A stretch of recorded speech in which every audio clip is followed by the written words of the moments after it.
Hi అండి. అందరూ ఎలా ఉన్నారు? Welcome back to our channel. ఈరోజు నేను మీ ముందుకి ఒక కొత్త వీడియోతోటి వచ్చానండి. మామూలుగా కాకరకాయ అంటే చాలామంది ఇష్టపడరు. అలాంటి వారి కోసం ఎంతో ఈజీగా, టేస్టీగా ఉండే కాకరకాయ కారం పొడి ఈ వీడియోలో మనం చూద్దాము.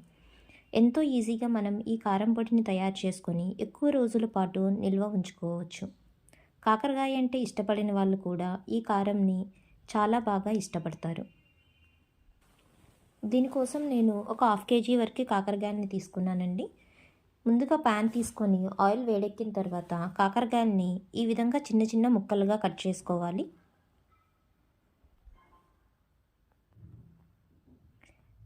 మరీ లావుగా కట్ చేస్తే కాకరకాయలు ఫ్రై అవ్వడానికి చాలా టైం పడుతుందండి. ఈ విధంగా చిన్న ముక్కలుగా కట్ చేసుకొని ఆయిల్ వేడైన తర్వాత ఆయిల్లో వేసి డీప్ ఫ్రై చేసుకోవాలండి.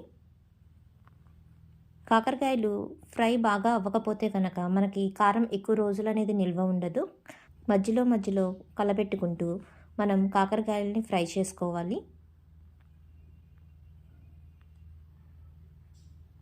ఈ కాకరకాయలు ఫ్రై అయ్యేలోపు మనం కారం పొడి రెడీ చేసుకుందామండి. దీనికోసం నేను మిక్సీ జార్ తీసుకొని ఒక 3 స్పూన్స్ వరకు కారం యాడ్ చేశాను. దానిలోకి 7 నుండి 8 వెల్లుల్లి రెబ్బల్ని తీసుకుంటున్నానండి. ఇక్కడ నేను వెల్లుల్లి పొట్టు తీయకుండా తీసుకుంటున్నాను. టేబుల్ స్పూన్ వరకు జీలకర్రని యాడ్ చేసుకోవాలి.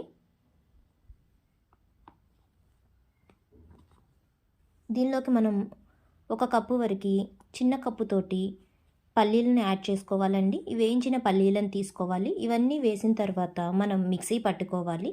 రుచికి సరిపడినంత సాల్ట్ కూడా యాడ్ చేసుకోవాలండి. ఈ విధంగా మనం మిక్సీ పట్టుకొని కారంని రెడీ చేసుకుందాం. ఇంతలోకి మనకి కాకరకాయలు అనేవి ఫ్రై అయిపోతూ ఉంటాయండి.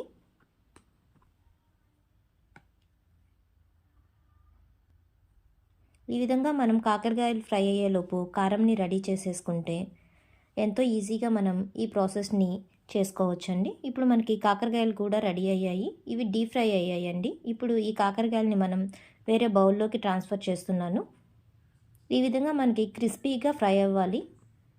ఇప్పుడు కొద్దిగా ఆయిల్ తీసుకొని దీనిలోకి మనం ఒక కప్పు వరకు కరివేపాకుని తీసుకొని డీప్ ఫ్రై అయ్యేలాగా ఫ్రై చేసుకోవాలి.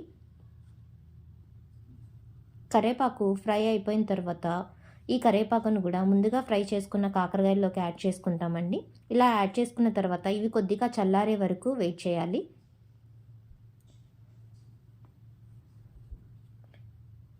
ఇలా చల్లారిన తర్వాత వీటన్నిటిని మనం చేత్తోటి బాగా మిక్స్ చేసుకోవాలండి. ఈ విధంగా చేత్తోటి బాగా మిక్స్ చేసుకోవాలండి, చిన్న చిన్న ముక్కలుగా చేసుకుంటూ. ఇలా మిక్స్ చేస్తూ మనం ముందుగా రెడీ చేసుకున్న కారంని కొద్ది కొద్దిగా యాడ్ చేసుకుంటూ బాగా మిక్స్ చేయాలండి.